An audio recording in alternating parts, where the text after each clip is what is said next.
Hi and welcome back to the Positive Prepper. Today's video is the second in a four-part series, and I will be talking about the whiskey shot, aka the one-size-fits-all life jacket, and the impact on elections. So 2 years ago, we were told that we had 2 weeks to flatten the curve, that if we just did what they said, we'd be over this in no time. Then it was considered a pandemic, and we were told to cover our faces, stay away from people, stay locked in our homes. For 2 years, people did what they were told and became very unhealthy physically and emotionally because of the lockdowns. And our children became depressed when the schools shut down. And our elderly parents and loved ones died lonely and isolated. And all of this over something that had an over 95% survival rate. Were the deaths sad? Absolutely. Did people really get sick? Yes, they did. But while we were doing what we were told, we were ruining our own natural immune system. We were setting ourselves up for our freedom of choice to be ripped away, to be replaced by a person who played God. He determined that the virus would only infect small businesses and schools. Somehow he knew that big corporations were immune to catching anything, and he should know he helped create it. Tony has lengthy and strong ties to the lab from which it was unleashed, which is why we will obviously never know the full story about it. He worked for the NIH, and he's very close to the Director General of the World Health Organization. But oh, it gets better. You see, back in the Big O administration, gain-of-function research was banned. But Tony somehow illegally got around this by sending millions of dollars to, you guessed it, the W Lab, because that type of research was legal there. On January 17th of 2017, just days before Trump was to be inaugurated, Tony's speech at Georgetown University was a prediction with absolute certainty that Trump would face a global pandemic. How would he know that with absolute certainty? Because he knew that prior to the outbreak, scientists there working at the lab had gotten very sick. And they had to hide everything to make it appear that it was not from that lab. They caused the pandemic, then brought in Tony to cover their tracks through fear and intimidation of the masses, controlling the narrative in the media, and shutting down anyone who questioned it. Of course, the truth about life jackets is just beginning to come to light, right? And the picture it's painting isn't very pretty. That's why they are only allowing so many pages at a time, and why they wanted 75 years before they had to release any of it. That's an entire generation. He was also the one who, for the 2020 election, said it was unsafe to hold traditional in-person voting.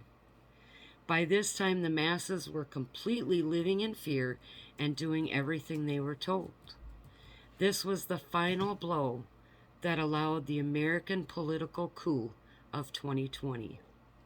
And it was probably why, in the lead up to that election, the blue guys were not panicking about Trump being elected to a second term.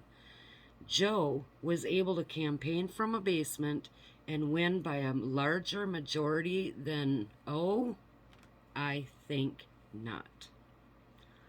Now, this November we have our midterm elections, and it's been predicted that there will be a red wave sweeping the House and Senate. Are the blue guys panicking? Are they scrambling to find a way to keep them in power? No. Why? Because once again, They know there's something coming from the big C. This new strain will again bring about lockdowns, mandates, and will allow the left to once again rob the American people of their true voice. And to top it off, Joe's massive corruption and incompetence has brought on the Russia-Ukraine war, which, because of the continued idiocracy, will spread to a world war with global impacts. But wait, it gets better. Now we are allowing Iran to restart their nuclear program, which was mediated by, you guessed it, Russia. This was brokered after the Iran missile strike on a U.S. consulate. Gee, I wonder why the media didn't really talk about that. Why would the U.S. want a world war? Well, just in case the citizens don't buy the scam a second time, we need a new crisis to keep the blue people in power. But I'm going to cover that more in the next video. I'm just showing you how all of this ties together. And then lastly, remember in my introductory video to this series, I talked about a member of the World Economic Forum discussing how free will was gone and that now they had the power to force people into decisions regarding elections. When you have big tech and big pharma working so closely together, would it be that big of a stretch to imagine that the life jackets actually have nanotechnology in them that change who you are as a person or allow them to manipulate and control your mind? Is it really that far of a stretch? One who might have used their own logic and reasoning to see what was going on, or who might vote against the direction of communism that we're facing, might actually now be programmed to give up their personal freedom and to vote a certain way. And why do I think that this is a possibility? Look at how absolutely insane people have gotten. They're triggered by cartoons. They're triggered by an orange car with an O1 on it.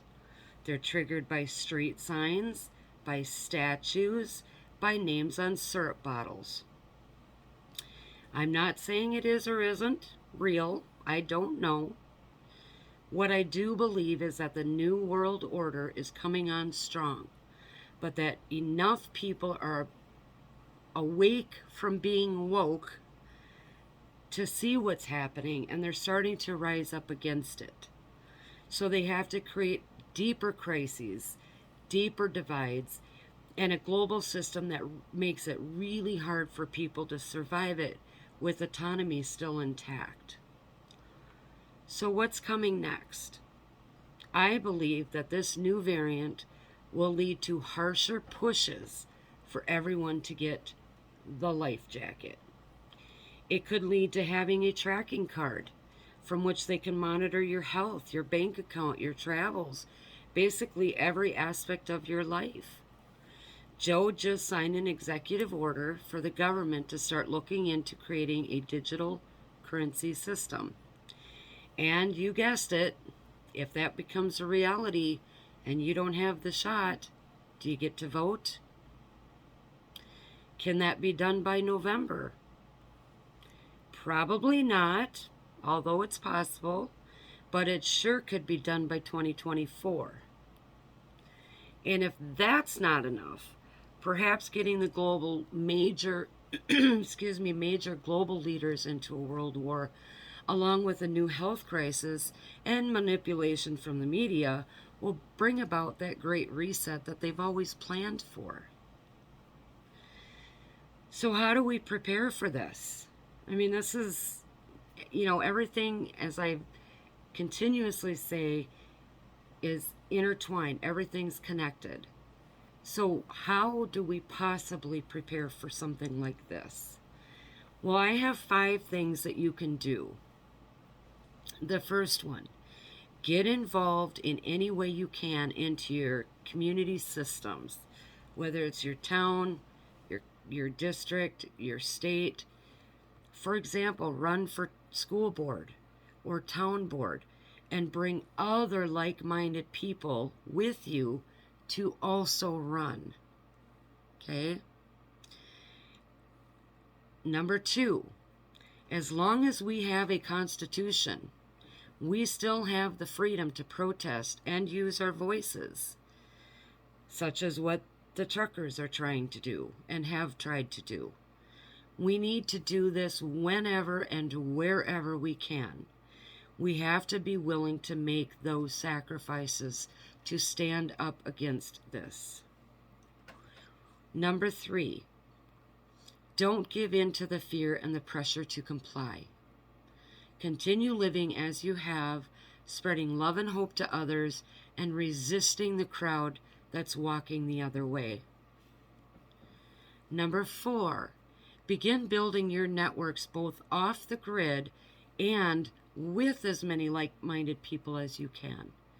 This means you need to build up your bartering systems, become as self-sufficient as you can, while strengthening relationships with others who believe the same way you do. Remember, there's strength in numbers. And then lastly, read the book of Revelations, Daniel, Ezekiel, and others. These books will give you a layout of what to look for next. Find a pastor who preaches end times eschatology and listen, ask questions, research with discernment. Now is not the time to be complacent. Don't let your guard down about anything, because you have to be aware about what's going on and look into the deeper pond to find out why and how it all ties together. Unless, of course, you want a repeat of the last 2 years times 1,000. You can call me a conspiracy theorist or whatever you want. I'm okay with that. But anyone who takes the time to understand what is really going on will be better prepared for it. That's what I'm trying to help you do. When the media says something, well, pretty much anything, never take that at its word. Do your research or find people who have done the research and realize that there is way more to a book than just the cover. I look forward to being a part of your conversation in the comments below. I hope that we can have a dialogue about this and weave our way through all of these things together. Take care and God bless.